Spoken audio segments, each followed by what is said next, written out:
जैसे 31 अक्टूबर को टर्म खत्म हुई, तो गवर्नमेंट को ये चाहिए था कि इमीडिएटली जो था या उससे पहले एक हफ्ता पहले एडवाइजर का नाम अनाउंस कर देते, ताकि एडवाइजर की कंटिन्यूटी बहुत जरूरी है शहर के लिए। खास करके अब इतने प्रोजेक्ट चल रहे हैं, तो अगर इस वक्त एडवाइजर 2 या 3 महीने ना हो तो उससे क्या है कि सारे जो डेवलपमेंटल काम है वो रुक जाते हैं। कि एडवाइजर की कुछ पावर जो होती हैं, सैंक्शनिंग पावर जो होती हैं, जो अभी एडिशनल चार्ज हम इसको दिया हुआ होम सेक्रेटरी को,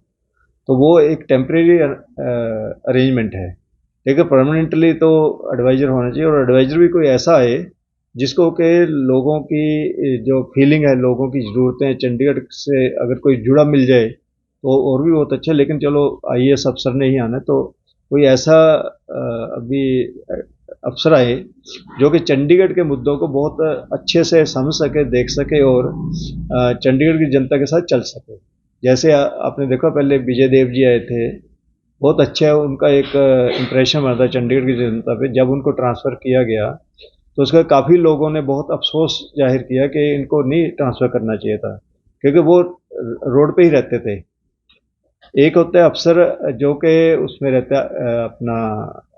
सिर्फ दफ्तर में बैठ के काम करते हैं, कुछ अफसर ऐसे होते हैं जो रोड पे चल के लोगों के बीच में जाकर काम करते हैं। तो चंडीगढ़ को, क्योंकि चंडीगढ़ में पॉलिटिकल सेटअप कोई नहीं है, इसलिए चंडीगढ़ को ऐसे अफसरों की जरूरत है जो कि अपने एसी कैबिनों से निकल कर बाहर जनता में जाएं और जनता के साथ समझ के उनके साथ उठ बैठ के उनकी समस्याओं का समाधान करें। चंडीगढ़ के साथ शुरू से ही सौतेला व्यवहार अपनाया जाता है, क्योंकि यहाँ पे क्या है कि कोई भी पॉलिसी है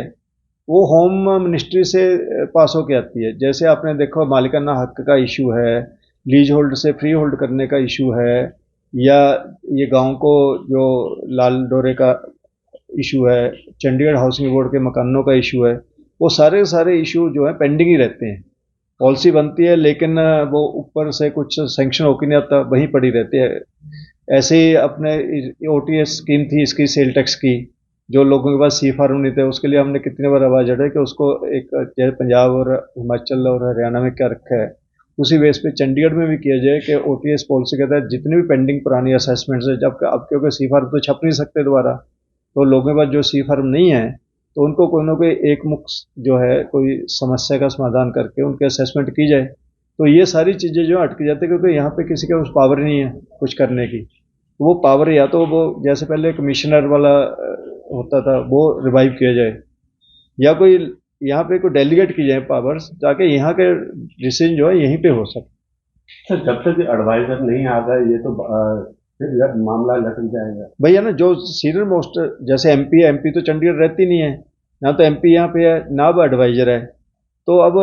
आफ्टर कब तक ये चलेगा? ये तो बेसिकली एक तरह से वैक्यूम क्रिएट हो गया ना। तो इसको इमीडिएटली जो है जल्द से जल्द जो है एडवाइजर की पोस्ट जो है फिल करनी चाहिए।